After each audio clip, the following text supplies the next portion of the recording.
আমিনুল হক সাহেব উদাহরণস্বরূপ বলতেছে যে হাসিনা সাহেব ম্যাডাম, এখন আমি অন্তর্চক্ষু দিয়ে দেখতেছি যে ব্যক্তি এখন মারা যাবে সে সরাসরি জান্নাতে চলে যাবে। তা হাসিনা মনে করতেছে জীবনে তো আকাম কুকাম ফাইজলামি কম করি না, কম মানুষদেরকে মানি নাই, এবার আমি ফাঁসি দিয়ে দেই। বাস, ফাঁসি দেওয়ার কথা কাকে? শেষ পর্যন্ত ওই দেশের বাদশা হাসিনাই ফাঁসি দিয়ে দিচ্ছে। তাহলে কোন জায়গার বিচার কই গিয়া লাগলো? কোনো মিল হইলো?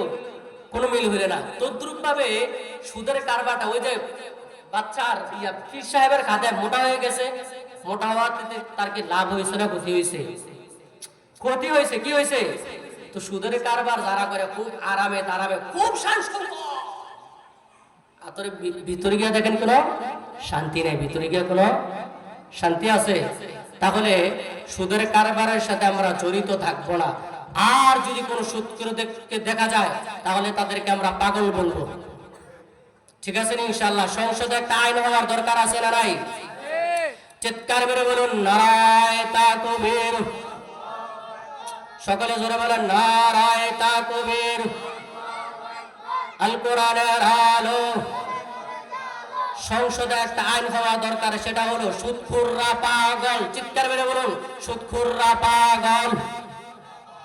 জোরে কয় টাকা সুদখোররা পাগল। আর জোরে কয় সুদখোররা পাগল। জোরে বলেন সুদখোররা পাগল।